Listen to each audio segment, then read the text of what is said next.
해적왕 골디로저의 최대 라이벌이자 현 전설을 살아가고 있는 남자 해군 영웅 몽키디가 이명 주먹의 거프로도 불리우는 그는 특별한 전용 무기 및 열매의 능력 하나 없이 맨손으로 적을 때려잡는 인물로 잘 알려져 있는데요. 전성기 시절 악명 높은 해적들 사이에서마저도 이름 대신 악마로 불리웠었다 하니 그가 얼마나 영향력 있는 해군이었는지는 가히 상상조차 하기 어려울 듯합니다. 그렇다면 궁금해집니다. 무성한 소문들 속에 묻혀있는 그의 진정한 진가는 과연 무엇일까요? 오늘 우리는 이러한 몽키디 거프의 강함과 그 강함 속에서도 한결같이 유지되고 있는 그만의 뚜렷한 성품에 대해 여러 측면을 통해 보다 자세히 얘기해보고자 합니다. 뇌피셜 일기 지금 시작합니다.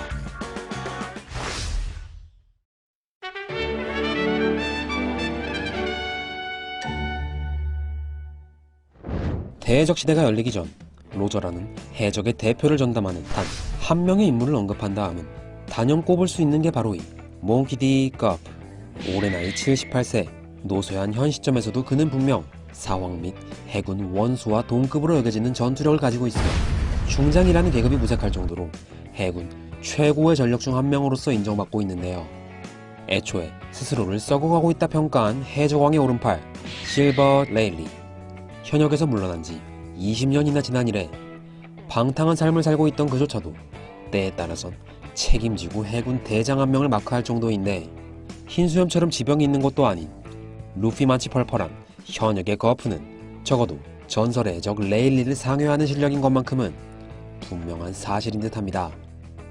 또한 이러한 대장 키자루와 짧게나마 대립한 흰수염의 1번대 불사조 마르코. 키자루의 광역기인 8,000옥경을 맞고도 생채기 하나 없던 그는 거프의 주먹 한 방을 맞은 후 정상전쟁 종결 후에 머리에 붕대를 감은 모습을 확인할 수 있었는데요. 몇 번이고 재생하는 불사조에게 곧 80을 바라보는 노인의 주먹 한 방으로 생채기를 남겼다? 그는 대체...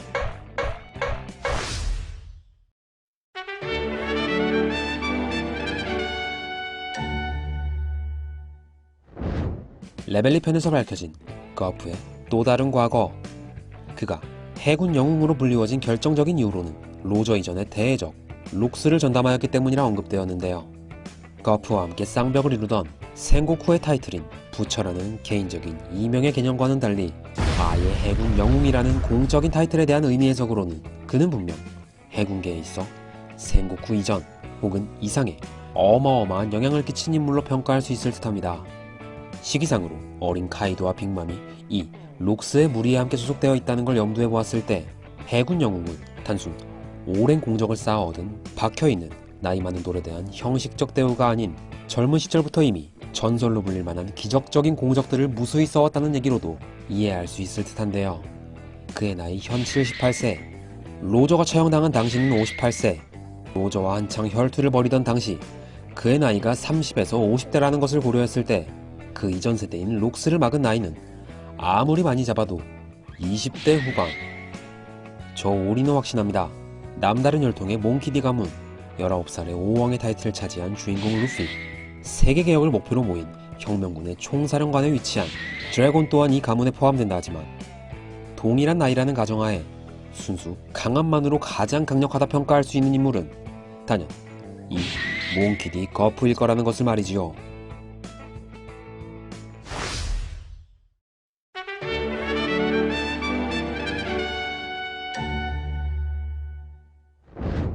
수많은 해적들이 수감되어 있는 이 임펠다운. 그 중에서도 최하층에 위치해 있는 레벨 6의 죄수들은 과거 전설로 불리운 악명 높은 해적들이 대거 수감되어 있다 하는데요. 이 중 대부분이 과거 거프에 의해 붙잡혀와 남은 생을 감옥에서 썩을 순 없다며 평생을 절규하고 있으니 이쯤 되면 누가 진짜 악마인지도 헷갈리는 상황. 전 칠무의 둘에 에이스까지 수감된 층인 것을 감안했을 때 해적들 사이에서 불리우는 이명 악마는 거품이 아닌 악마 위에 악마로 불리워도 전혀 이상하지 않을 만한 거프에게 딱 맞는 타이틀인 것만은 확실한 듯합니다.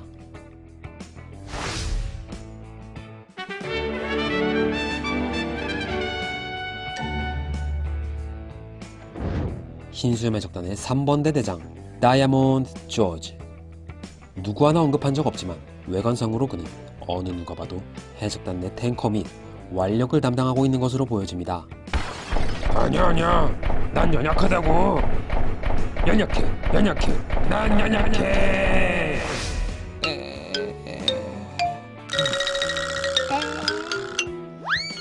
정상대전 당시 아오키지가 얼린 얼음바닥을 보란듯이 부순 후 빙상만한 크기의 거대한 조각을 집어던진 조지.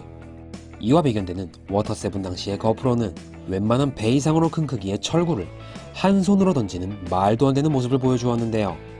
엄청난 기압과 함께 두 손으로 힘껏 밀어 던진 조주와 비교해보았을 때 웬만한 배 크기 이상의 철구를 한 손으로 던진 거프는 언뜻 비교해도 빙산보다 훨씬 밀도 있는 물체를 신체 극히 일부만을 사용해 던진 셈.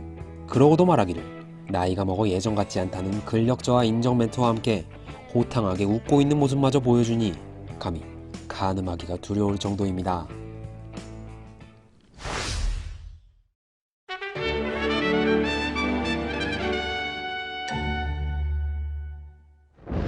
정상대전 당시 처음으로 3대장이 한자리에서 연출되며 이에 그들 하나하나를 애송이 취급하는 모습을 보인 흰수염. 그럼 그조차도 유일하게 거프가 등장할 때만큼은 언짢은 듯 인상을 찌푸리는 것을 확인할 수 있었는데요. 당시 원수인 생고쿠가 등장할 때에도 이러한 태도를 보이진 않았다 하니 지병이 재발한 시점서 칼까지 맞은 상태로 3명의 대장들을 각각 실실 웃으며 상대한 바 있는 엄청난 인물인 걸 염두했을 때 그가 보인 태도는 분명 놀라운 수준입니다. 굳이 합을 겨뤄볼 거 없이 대립 시아우라만으로 때에 따라서는 그 강함의 우위를 판가름할 수 있는 만화 원피스. 세계에서 가장 위험한 남자로 평가받는 흰수염과 대등이 비교된 듯한 연출을 통해 우리는 거프의 악명이 얼마나 어마어마했는지를 다시금 느껴볼 수 있습니다. 많은 사람들은 말합니다. 핵이라는 개념이 명확히 정의된 시점서 사실상 능력의 유무는 그리 중요치 않아요. 진정한 강자는 이 주먹! 무쇠 주먹거리로다가 샵샵! 누구든 덤벼버려 샵샵!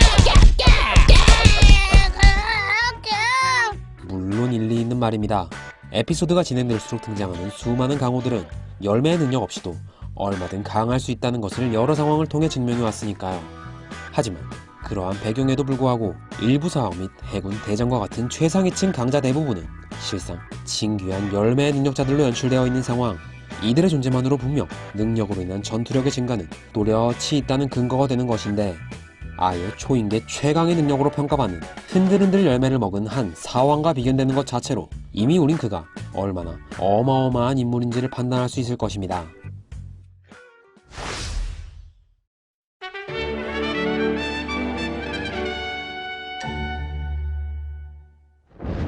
원피스 세계관 내서 강함은 단순 힘만으로는 정의하기 어렵습니다. 싸움의 승패에는 분명 힘만으로는 어찌할 수 없는 여러 변수가 존재하니까요. 이 중 완력만큼이나 결정적인 역할을 하는 요소, 바로 이 판단력. 전시 상황 속 순간의 판단은 합리적인 상황을 이어가는데 아주 큰 역할을 하는데요. 손주바보의 무식 개머리, 전병 중독자로까지 평가받고 있는 그이지만 샤보니제 두성, 실버진 레일리가 발견되었다는 정보를 전달받았을 때 특유의 호탕한 웃음을 지으면서도 동시에 현 상황에 미칠 영향력을 미리 파악하고 생고쿠에게 갈 보고를 일체 막아버리는 점이나 워터7에서 휘하 해병들이 해군 본부의 지령보다 거프의 명령을 우선시한 점 등을 미루어 보아 단순 몽키디 집안 특유의 제멋대로 성격이 문제인 것이지 냉철한 판단 및 카리스마, 그에 이어지는 명확한 통솔력에서만큼은 힘만큼이나 매우 뛰어난 능력치를 겸비한 것에 의심의 여지가 없는 듯합니다. 고만고만한 세계의 강자에게는 물집모자, 몽키디 루피 등으로 불리우고 있는 주인공 루피이지만 실질적으로 세계에 영향을 끼치고 있는 진정한 보스급 인물들에게는 한결같이 같은 소리를 듣고 있습니다. 거프의 손자인가? 거프의 손자인가? 거프의 손자인가? 손자인가? 거프의 손자인가? 거프의 손자인가? 거프의 손자인가? 거프의 손자인가? 주인공 머프를 잔뜩 먹으면 루피의 모든 악명보다도 먼저 붙여지는 주석의 장본인 거프. 로저와의 혈투 상황만치 진지함을 품고 싸움에 임한다 했을 때 비로소 연출될 그의 진정한 강함은 어느 정도일까요? 이후 연출될 그의 어마무시한 강함에 저 우리는 미리서 팝콘을 준비한 바입니다. 우리 뇌피셜 잠깐. 거프의 평가는 아직 끝나지 않았다. 비록 내 동료이긴 하지만 이렇게 그가 미화된 제2 영상이 마무리된다면 난 널 결코 용서치 않을 거야. 생명의 위협을 느낀 관계로 준비했습니다.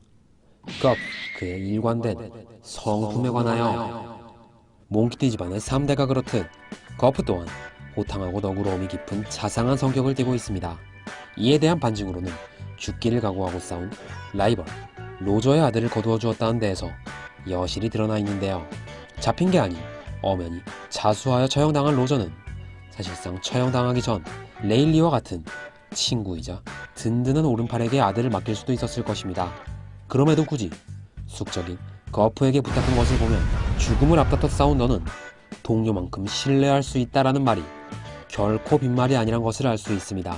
여기까지는 분명 그가 해적들의 두려움의 대상인 것과는 별개로 그 성품만큼은 대적들마저도 인정했다고도 볼 수 있는데요. 문제는 이 다음입니다.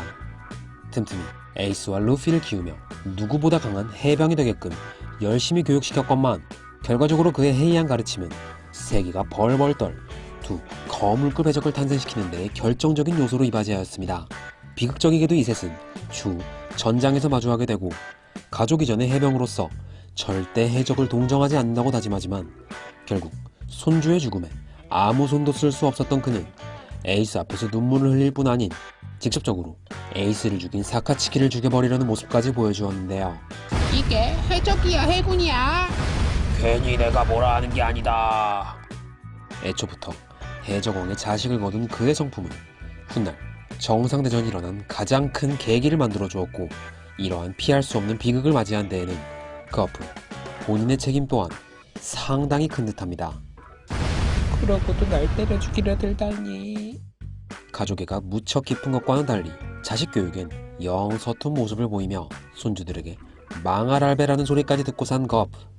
친아들인 드래곤은 아예 정보의 가장 큰 적이 되어 있으며 에이스나 루피는 거프의 말에 따라 해군이 된다는 선택지는 단 한 번을 고려한 흔적도 없는 점을 미루어 보아 결과적으로 거프는 존경스럽고 따르고 싶은 할아버지가 아닌 자식 농사에 대실패한 비운의 노인이라는 점을 여실히 보여주고 있습니다. 하지만 일관된 성품에서 초래되는 이러한 그의 유일한 오점은 다르게는 오늘날 모든 해병에게 존경받는 거프를 있게 한 가장 큰 원동력 중 하나가 아닐까요?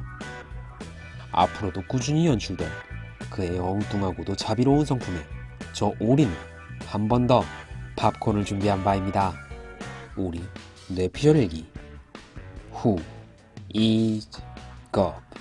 내일 모레 80을 바라볼 나이인 그는 힘, 성품, 그 어느 하나 빠지지 않는 세계권력 최강 해병입니다.